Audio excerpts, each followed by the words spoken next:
Так, бүгүнкү лекциябыздын жанагы мейкиндик жана убакыт жана сезимдүүлүктүн формасы тууралуу лекция болот да. Өткөндө биз өткөнкү лекцияда айткандай эле таза акылдын сыны, да, критика чистого разумунун негизги милдети катары бул априордук синтетикалык сүйлөмдөрдүн кандайча мүмкүн болушу тууралуу болгон. Как возможно априорные синтетические суждения, да? Анан биз айттык, что чындап эле тажрыйбадан көз каранды болбой, эмпирикалык дүйнөдөгү предметтерден көз каранды болбой биз билим ала алабыз деген чечимге Кант келет да. Бул мүмкүнчүлүктү жокко чыгара албайт. Бул мүмкүнчүлүк жокко чыгара албайт, бирок бул нерсени баягы сөз түрүндө эле айтып койбой, аны далилдөө дагы керек да. Негизги ошол Канттын ошол ишинин негизги милдети ошол априордук сүйлөмдөрдүн ой жүгөтүүнүн мүмкүн болгондугу тууралуу жана айтып өткөндөй эле математика буга жакшы мисал болуп бере алат да. Математиканын өзү көп учурда эмпирикалык дүйнөдөгү предметтерден, объектилерден көз карандысыз жана ошого карабастан математика өнүгүп өсүп жатат да. И ошол дүйнө жөнүндө математика бир нерсе дей алат да. Ошол эң негизги аргумент болуп эсептелет. Ошондуктан Кант үчүн суроо да, априордук билим барбы жана андай билимдин мүмкүн кылган механизм кайсы деген суроо да. Кайсыл механизмдерди колдоно отуруп биз ошол априордук сүйлөмдөрдү мүмкүн кыла алабыз.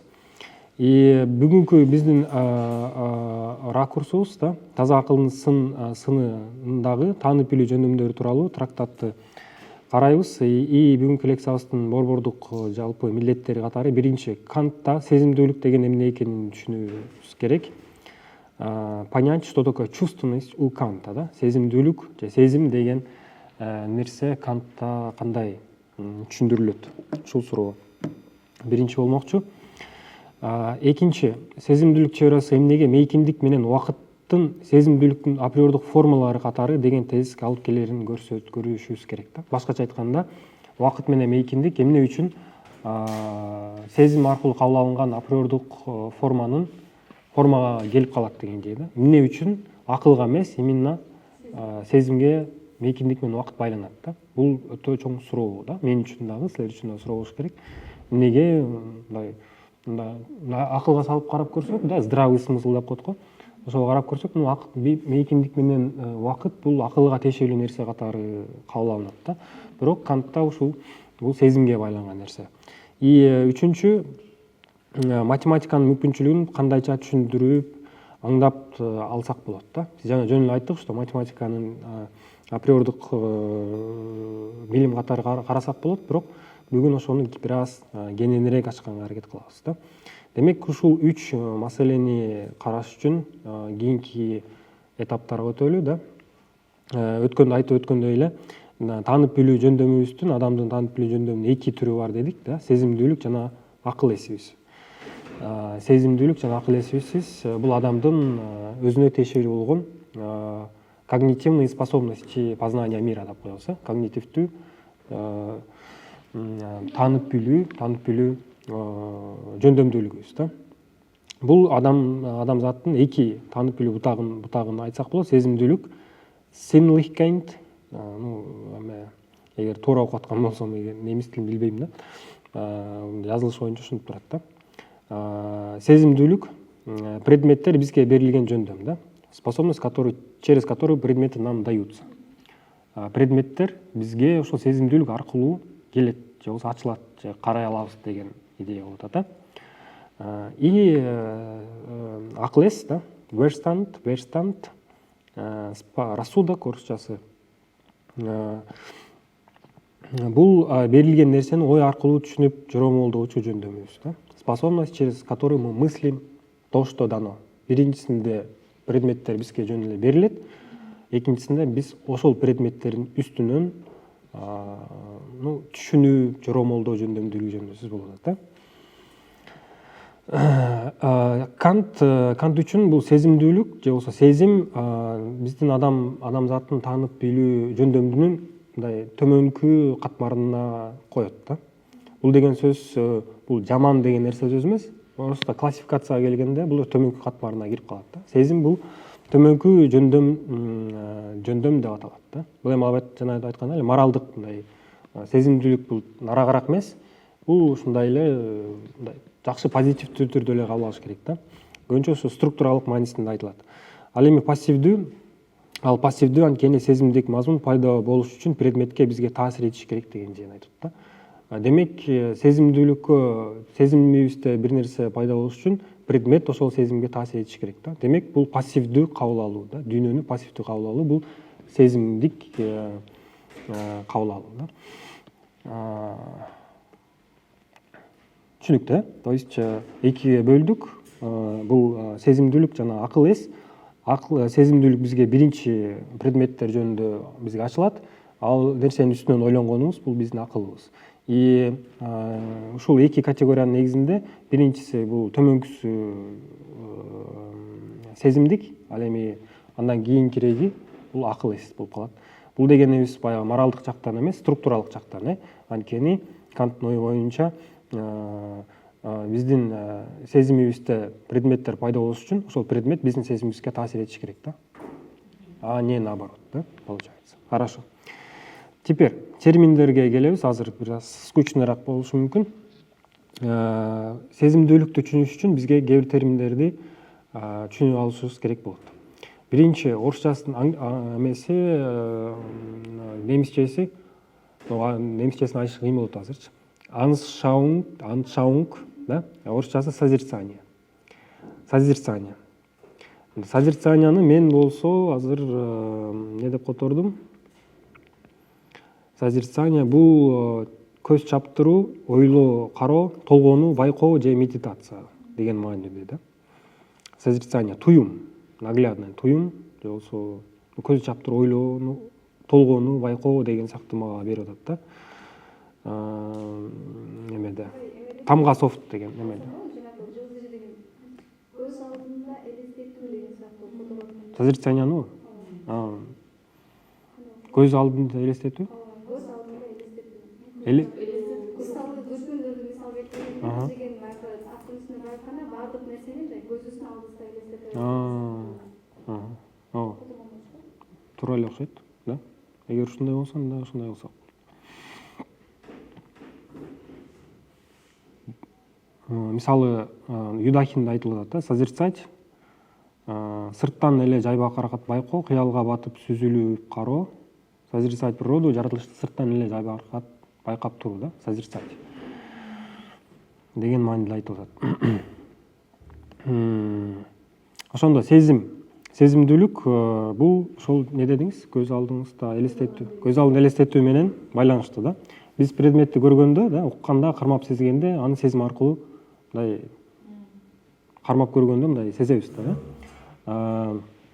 Демек, Кант ушул созерцаниянын эки тибин айырмалайт да. Чувственное созерцание, сезим аркылуу болгон созерцание, созерцаниянын көз алдында элестетүү. Көз алдында элестетүүнүн эки түрү дейли да. Сезим аркылуу элестетилген, анан интеллектуалдык аркылуу элестетилген да. Сезим аркылуу элестетилген болсо, когда бизге сырткы предметтер биздин сезимибизге действие бергенде, да, таасирин тийгизгенде, ал эми интеллектуалдык бул субъект, да, предметтерди өзү жаратып тургандай созерцание. Мисалы, да, Кудай ой жүгүртүү менен эле предметтин берип коюучу жандык катары дейт. Например, интеллектуальное созерцание, такое созерцание, при котором субъект сам порождает предмет. То есть субъект, интеллектуальное созерцание болуп атканда өзү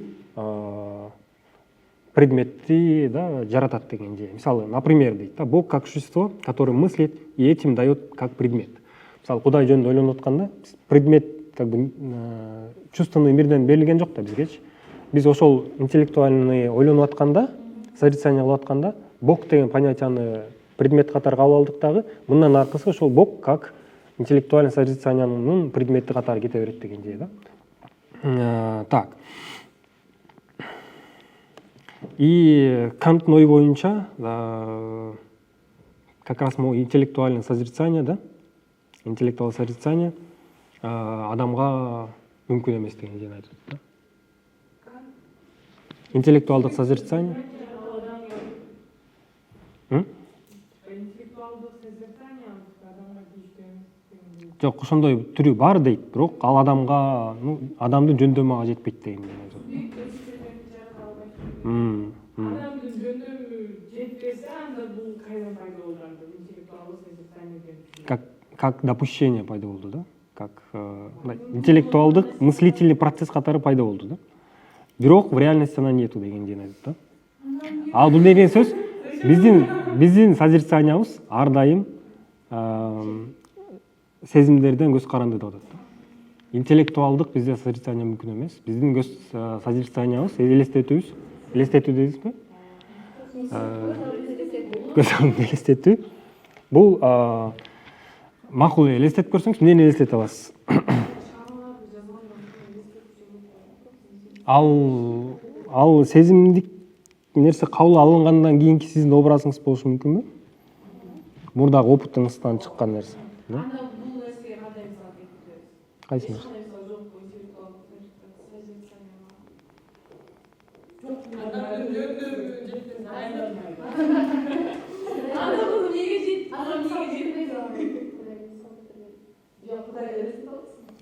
Теоретически я имею в виду. Теоретически можно, да? Да, биздин созерцаниябыз, да, это всегда чувственный дейт Кант. Бизге какой-то эмпирикалык дүйнөдөгү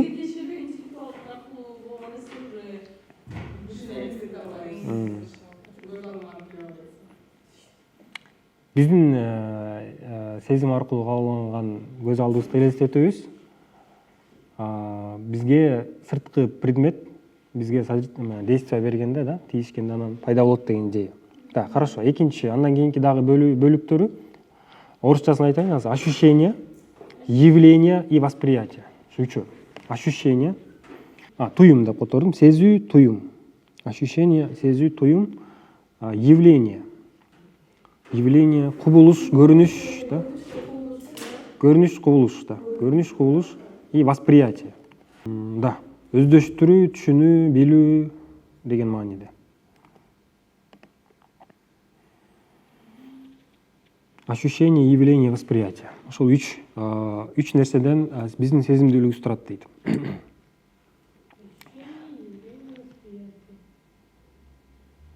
Какой-то предмет, да, сезимдүүлүккө таасир эткенде бизде ощущение пайда болот. Сезүү пайда болот. Сезимдик маалыматтардын жыйындысын Кант бизге явление деп атаган. Нерсе менен байланыштырат. Бул предмет тажрыйбада кандай берилсе ошондой. Когда предмет воздействует на чувственность, возникает ощущение, совокупность чувственных данных Кант связывает с тем, что мы называем явлением. Предмет, как он дан в опыте. Анан, эгерде сезүү аңдалып сезилсе, да, аң сезими аңдалып сезилсе, анда бул восприятие, кабыл алуу болуп саналат дейт. Ошондо бир 3 этаптан өтүш керек экен, да. Кабыл алуу пайда болуш. Кант кабыл алуудан атайын алыстап турат. Анткени аң сезим жана ага байланышкан нерселер ой жүгүртүүгө тийишелүү. Ал эми ага дегенде жөндөмдөрдү айырып өзүнчө талдап алуу маанилүү дейт, да. Если же ощущение осознается, то это уже восприятие, дедик. Вначале Кант специально отвлекается от восприятия, потому что сознание уже затрагивает сферу мышления, а ему важно сначала развести способности. Бул жанагы эстетикада кылган эле процесстер ушул жака кылып атат, да. То есть ушул майда чүйдө майдараак, да, нерселерди Кант бөлүп алыш керек экен. Анткени биздин аң сезимибизде сезимдүүлүктөн сырткары бизге акыл менен кабыл ала турган нерселер бар деп. Ошондо акыл менен кабыл алган нерсени сезим менен кабыл алган нерседен радикалдуу түрдө бөлүп алышыбыз керек деген жана айтат, да. Сезим менен кабыл алган нерсебиз ошентип 3кө бөлүнөт деп атат, да. Өзүңөр элестетсеңер, сезимдер мазмундуу анан формалдуу түрдө болот деп атат, да. Сезимдик содержаниясы мисалы кабыл алган нерселер кызыл болушу мүмкүн, да, ак болушу мүмкүн, там дагы кандай болушу мүмкүн.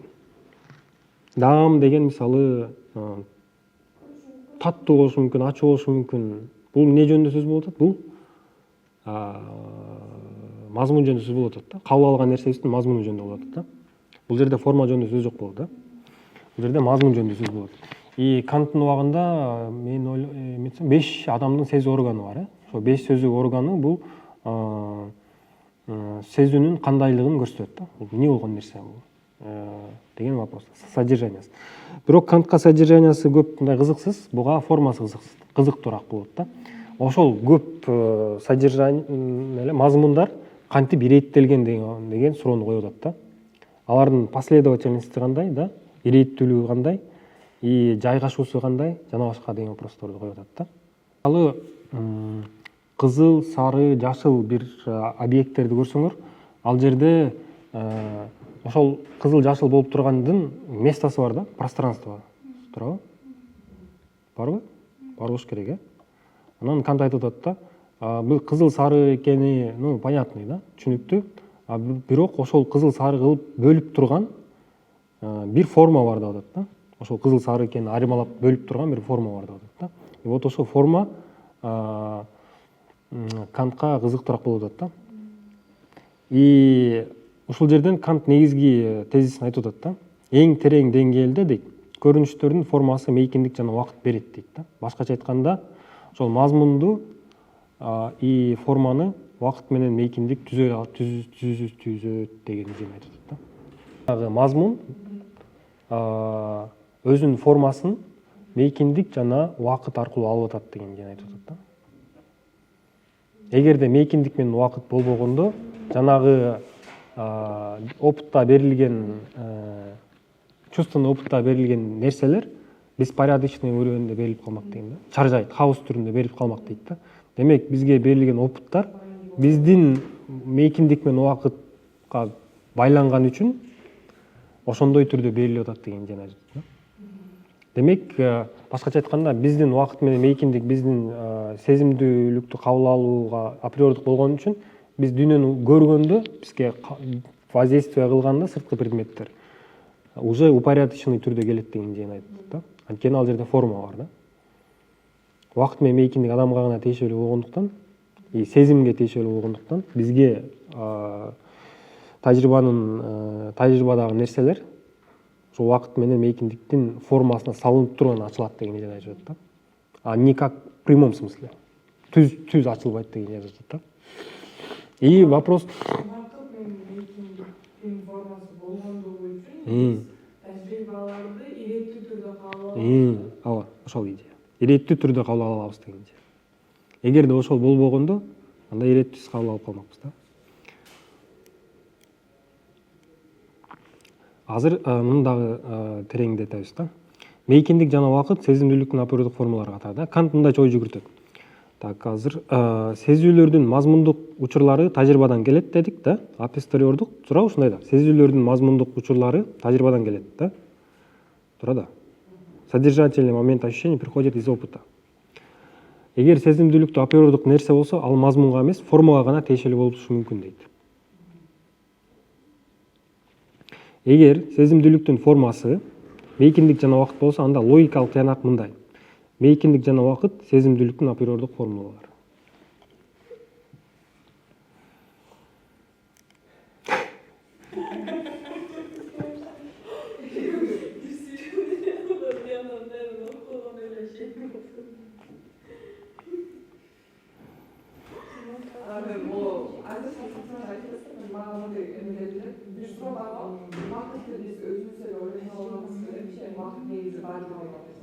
Эгер Кантка ишенип турган болсо, убакыт болбой турган болсо, анда бул дүйнөдөгү баягы нерселердин баары хаоска келет деген нерсе.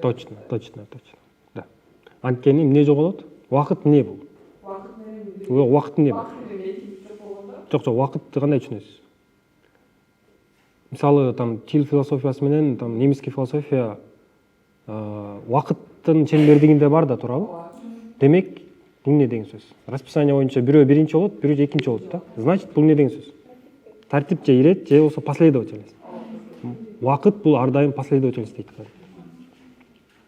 Убакыт качан пайда болот? Последовательность пайда болгондо пайда болот да.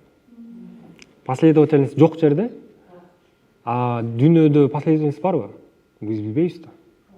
Последовательность болуп күн батып атабы же күн чыгып атабы билбейбиз да, туурабы? Ал адамдын көз карандысыз нерсе да. Убакыт качан пайда болот? Последовательность пайда болгондо, кимге пайда болот последовательность? Адамдын өзүнө пайда болот. Сезимине да, акылына эмес. Туура? Ал акылынан көз карандысы эле боло берет да. Туура? Сезим аркылуу кете берет. Вот как раз. Өткөндөгү Ньютон боюнчанын Вольфтук системага мындай карама эме кылып кетели ушул позицияны да. Ньютон мейкиндик жана убакыт өз алдынча жашаган нерселерди камтыган объективдүү кампа резервуарлар деп эсептеткен эмес. Адамга в принципе тиешеси жок да, убакыт менен мейкиндик. И релятивисттик линия дедик да, мейкиндик жана убакыт субстанциялардын өзара катышын пайда болгон мамилелер системасы, динамикалык чөйрө дедик. Демек нерселердин бири бирине болгон байланышынын негизинде убакыт менен мейкиндик жаралат деген түшүнүк. Анан Ньютондуку убакыт менен мейкиндик адамдын абсолюттук түрдө көз карандысы. Кант ушул экөөнө тең мындай ынанган эмес да. Ал башка нерсени издеген да. Ал Ньютондун метафизикасын четке кагат. Эгерде мейкиндик объективдүү маңыз болсо, андан онтологиялык статусу түшүнүксүз болуп калган деген идеяны айтып атат да. Ал субстанция дагы эмес, оксиденция дагы эмес, касиет дагы эмес, бир таң калыштуу бир статуска келип калып атат дейт да. Демек Ньютондун метафизикасы Кант үчүн мындай онтологиялык статусу белгисиз болуп атат да. Релятивисттик теория ага бир аз жакыныраак, бирок ал андан дагы бир аз кыйынчылыктар табат да. Мындай жүрүш кылат. Мейкиндик менен убакыт абсолюттуулугун кабыл алуу. Убакыт менен мейкиндик бар да. Аны кантип отрицать эте алабыз? Бирок аны сырттагы камтыгыч катары эмес дейт да. Сырттагы нерселер тарабынан тийилип таасирленүүгө мүмкүндүк берген сезимдик формабыз катары түшүнөт да. Адамдын өзүнүн формасына катары түшүнөт. Бул жагын менин оюмча силер түшүндүңөр, Түшүндүңөрбү? Түшүндүк да. Оңой адам убакыт менен мейкиндик бул адамга гана тийишелүү нерсе экен деп адамга байлап кой дедик да. Андан аркысы Кант мейкиндик менен убакыттын айырмасын көрсөтөт да. Тышкы жана ички сезим деп. Тышкы жана ички сезим деп. Тышкы сезим көрүү, угуу, кармоо жана башка аркылуу берилген нерселердин баардыгы.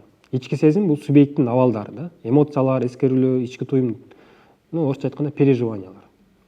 Переживания сырткы болушу мүмкүнбү? Ал сөздөр адамдын ички дүйнөсү болот да. Ошондо мейкиндиктин убакыттын эки айырмасын көрсөтөт. Мейкиндик бул тышкы сезимдин формасы, убакыт бул тышкыда, ичкида сезимдин формасы. Жана сиз айткандай да.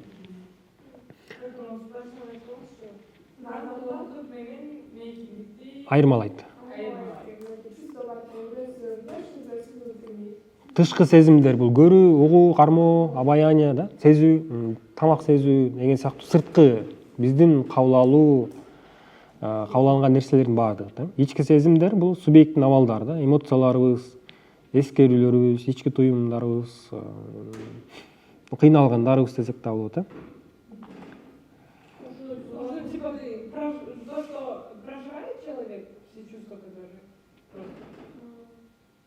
Ооба.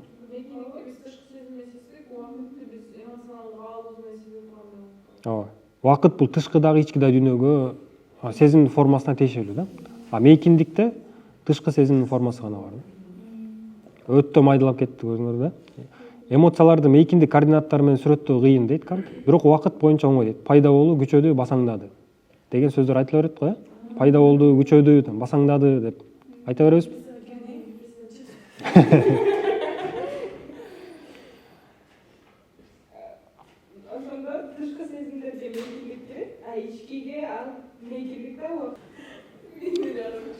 Бирок эмнеге биздин ички сезимдерибиз убакытка эле эмес, мейкиндикке дагы муктаж? Эмоционалдык нерселериңерди убакыт менен да, мисалы, сиз айткан депрессия пайда болду, депрессия өсүп, депрессиядан басаңдады деген сыяктуу нерселерге Канттын ою боюнча пространственный мейкиндик дагы формасы керек деген жерде айтып атат да. Башкача айтканда, жана сиздики туура эле болуп атат да. Тышкы сезим, көрүү, угуу, кармоо сыяктуу нерселер болуп атпайбы? Буларга времянын кереги жок да. Бул сырткы эле болуп атат. Бирок ичкиге дедим да.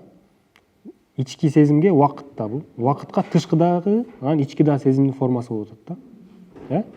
Ошондо эмнеге биздин ушундай ички переживанияларыбызга, да, ички эмоционалдык состоянияларыбызга убакыттан сырткары дагы бизге мейкиндик дагы керек деп атат да. Эмнеге? ооба ички сезимдерибиздин агымына мейкиндик фон дагы керек болот деп атат да. Анан ал убакыттын 3 модусун көрсөтүп атат. Биринчиси ыраттуулук, последовательность да. Экинчиси бир мезгилдүүлүк, одновременность. Анан туруктуулук, постоянство. Ыраттуулук, бир мезгилдүүлүк, анан туруктуулук. Ыраттуулук это последовательность, одновременность и постоянство. Мейкиндик менен убакыт метафизикалык түшүндүрмөсү, мейкиндик менен убакыттын трансценденталдык түшүндүрмөсү. Метафизикалык түшүндүрмөсү. Кант мейкиндик тууралуу түшүнүк дейт. Тажрыйбадан алынбайт. Анткени мейкиндиктеги нерселер тажрыйбалоо өзү эле мейкиндиктин алдын ала болжомолдойт. Мейкиндик тажрыйбадан алынууга мүмкүн эмес, анткени тажрыйба болуш үчүн мейкиндик болуш керек да. Туурабы? Мейкиндик тажрыйбадан келип чыкпайт да. Тажрыйба болуш үчүн, тажрыйбадагы предметтер болуш үчүн биринчи мейкиндик керек да. Демек, пространство биринчи да. Мейкиндик бул биринчи. Мейкиндикти бош деп элестетүүгө болот да. Нерселерди салуу, ал бирок мейкиндиксиз нерселерди элестетүү мүмкүн эмес. Демек, мейкиндик логикалык жактан биринчи дейт. Туурабы? Пространство можно мыслить как пустое, но вещи без пространства представить нельзя дейт. Пространство логически первичнее дейт. Андан соң, эгер мейкиндик түшүнүк болсо, анын бөлүктөрү түшүнүктөн тышта болушу мүмкүн эле дейт. Мисалы, адам түшүнүгүн тыштан конкрет адамдар бар. Бирок мейкиндиктин бөлүктөрү мейкиндиктин ичинде берилет. Тышта эмес да. Ошондуктан мейкиндик түшүнүккө караганда созерцанияны көз алдында элестетүүгө жакын дейт. Демек, бул жерден Кант мейкиндикти түшүнүктөн сезимге алып кетип калып атат да. Ушул операцияны жүргүзүп атат. Если бы пространство было понятием, то есть он допускает, да, то его части могли бы быть вне понятия дейт. Анын бөлүктөрү ошол түшүнүктөн сырткары болмок деп атат да. Туурабы? То есть эгерде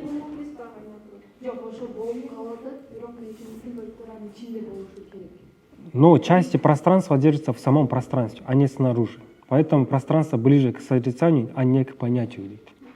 Анда ошо мейкиндиктин ичинде бардык нерсе боло берет деген же да. Эмпирикалык дүйнө ошо мейкиндиктин ичинде гана болот деген же да. Бул Кант жанагы башында айтып атпайбы, эмнеге эле адамга мейкиндикти берип салып атат? Ушул себептен берип салып атат да. Анткени мейкиндик бул понятие эмес да. Мейкиндик бул сезим болот. Мейкиндик бул деген сезим деген нерсе мен үчүн революциялык эле нерсе да ошол кезгечи. Мейкиндикти сезимге байлап салганы. Мейкиндикти көп учурда биз мындай акылга салып түшүнөбүз го да. Мейкиндикте депчи. Кант биринчи мейкиндикти. Анан бул метафизикалык дедик, экинчиси бул трансценденталдык түшүндүрмөсү да, негизги аргументи. Метафизикалык түшүндүрмөдөн айырмаланып, бул жерде бир аз ыкмасы башка да. Биз фактты алабыз да, анын мүмкүндүк шарттарын издейбиз дейт. Факт, мисалы геометрия да, жана жалпы математика бар дейли. Кант мындай деп эсептейт. Биринчи, геометрия мейкиндиктин касиеттери тууралуу илим дейт. Билим. Ошол кезде ошондойбу? Геометрия бул мейкиндиктин касиеттери тууралуу илим да. Экинчи, математикалык билим бул катуу жалпылыкка жана зарылдыкка ээ. Демек, ал априордук. Үчүнчү, математикалык билим априордук гана эмес, синтетикалык да билимди кеңейтет, түшүндүрүктөрдү эле талдабайт дейт да.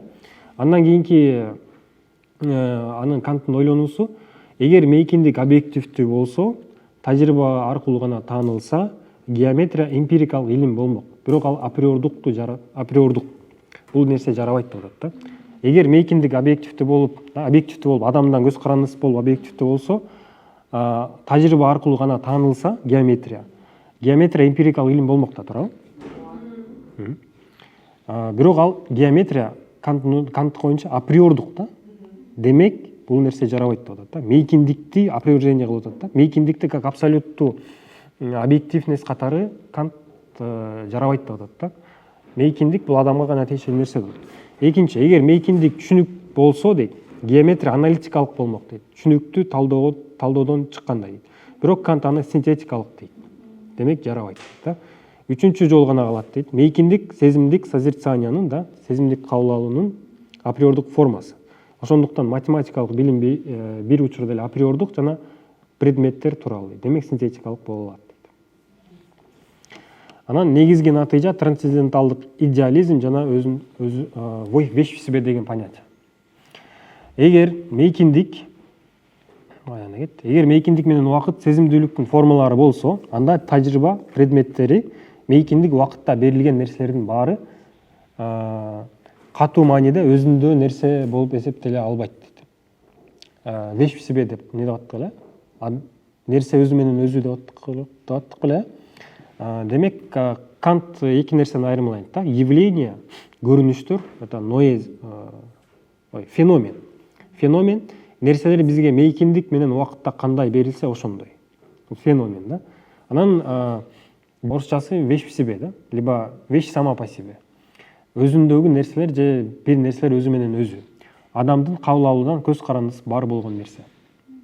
Канттын тезиси да, көрүнүштөр эмпирикалык реалдуулукка ээ, тажрыйбадан алар реалдуу, бирок трансценденталдык идеалдуулукка ээ. Мейкиндик убакыт формасы өзүндө гана нерсеге таандык эмес.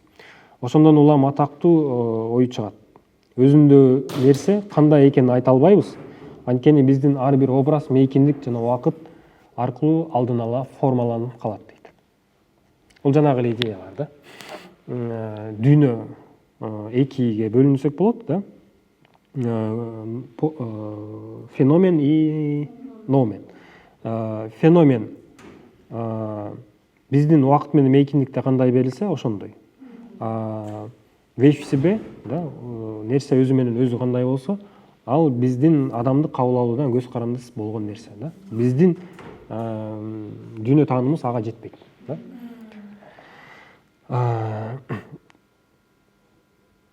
Жанагы өзү менен өзү болгон нерсе жөнүндө биз эч нерсе айта албайбыз да.